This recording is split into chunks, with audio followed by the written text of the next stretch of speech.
السلام عليكم. النهارده هنتكلم عن التحكيم. هو التحكيم بقى علامة استفهام بالنسبة لي.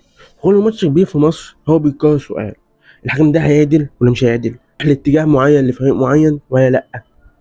التحكيم بقى محور الكلام عن الكورة، يعني هو كل ما نتكلم في الكورة بعد أي ماتش بنتكلم عن التحكيم. قبل ما نتكلم بقى ليه الحكام وحشين ونكمل، هنتكلم عن تاريخ التحكيم المصري. كان قوية جدا، يعني كان في أسماء كبيرة وحلوة جدا جدا، زي جمال الغندور، عصام عبد الفتاح، يوسف محمد أفندي. اللي هو يوسف محمد أفندي ده هو أول حكم مصري وعربي يحكم في كأس العالم.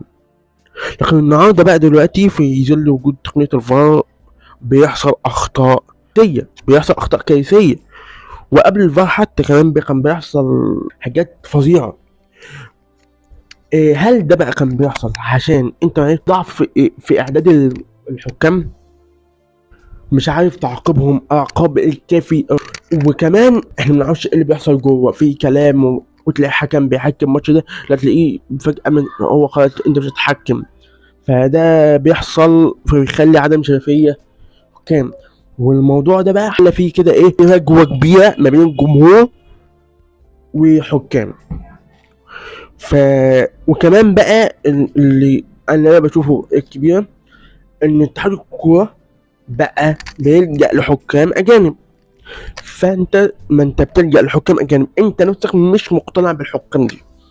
وما تقوليش بقى ان لا الاهلي هو اللي طالب، لا الزمالك هو اللي طالب، لا بيراميدز طالب، لا المصري طالب.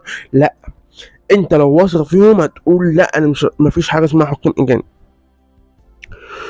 وخلاص بقى بقينا بنقول ان احنا مش واثقين في لجنة الحكام ولا الحكام المصريين اصلا من الاول كده اساسا. بقى بيخلي في نفس الوقت مفيش فرصة لحكم مصري يظهر لو هو واحد، عشان انت دلوقتي انت عممت الحكام دول وحشين، انت مفيش حكم هتعرف تديله فرصة. الكلام ده خلاص بقى.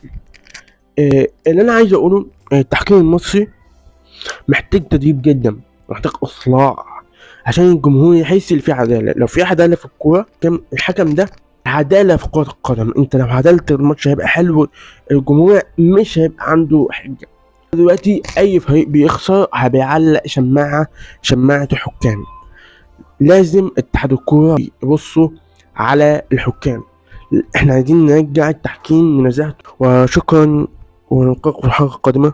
متنساش لايك، تعليق، قول لي رأيك في الكومنتات.